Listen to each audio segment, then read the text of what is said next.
दोस्तों आज की इस वीडियो में मैं आपको सुनाने वाली हूँ पाप मोचनी एकादशी की व्रत कथा।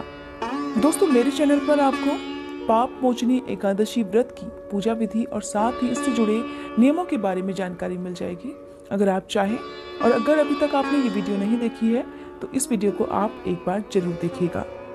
पाप मोचनी एकादशी, दोस्तों जैसा कि नाम से ही पता चलता है, पाप मोचनी अर्थात पापों से मुक्ति दिलाने वाली एकादशी भगवान विष्णु को समर्पित होता है एकादशी का दिन। और इस दिन जो भी भक्त भगवान विष्णु के साथ साथ माँ लक्ष्मी जी की भी पूजा करते हैं उन्हें माँ लक्ष्मी जी का भी आशीर्वाद प्राप्त होता है। एकादशी के दिन पूरे विधि विधान से पूजा करने के साथ साथ इस दिन सुनी जाने वाली कथा आपको दोनों समय जरूर सुननी चाहिए और व्रत के पारण के समय भी आपको इस कथा को जरूर सुनना चाहिए। कहते हैं कि इस दिन जो भी इस व्रत कथा को सुनता है या दूसरों को सुनाता है, भगवान विष्णु उनकी सभी मनोकामनाएं पूरी करते हैं।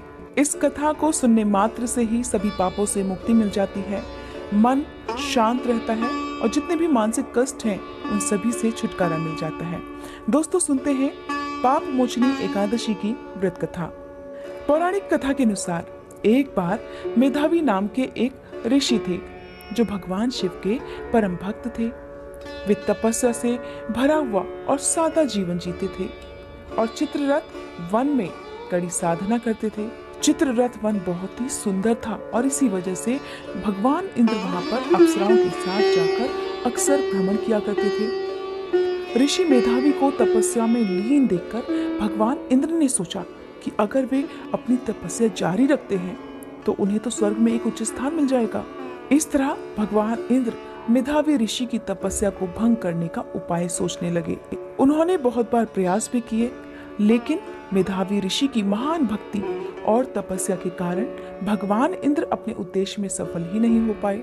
इंद्रलोक में बहुत सारी सुंदर अप्सराएं थी और उन्हीं अप्सराओं में मंजू घोषा नाम की एक अप्सरा थी जो बहुत सुंदर थी, जिसने ऋषि का ध्यान हटाने के लिए बहुत सारे प्रयास किए, लेकिन उनकी तपस्या की चरम शक्ति के कारण, उनकी महान श्रद्धा के कारण उसके सभी प्रयास भी विफल हो गए।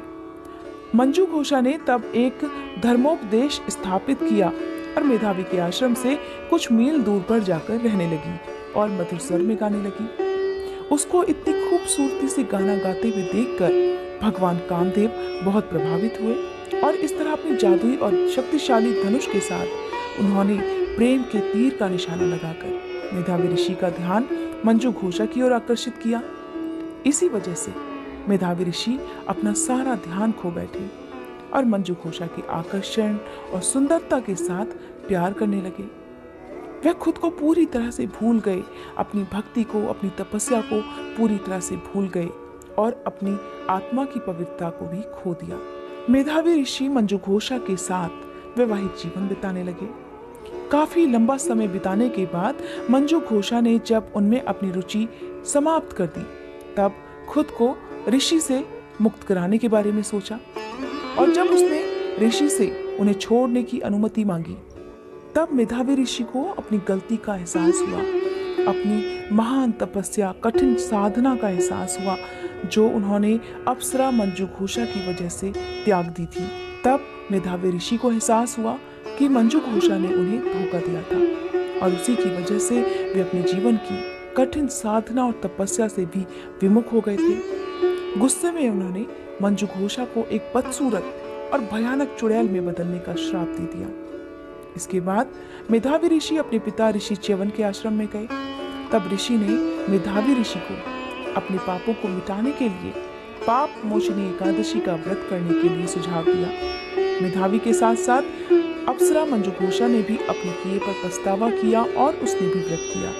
इस तरह से भगवान विष्णु की कृपा से मंजू घोषा श्राप से मुक्त हुई और मेधावी ऋषि को अपनी तपस्या भंग करने का और साथ ही मंजू घोषा को दिए गए श्राप से जो पाप लगा था उससे भी उन्हें मुक्ति मिल गई। ऐसी है विष्णु भगवान को समर्पित पाप मोचनी एकादशी व्रत की महिमा।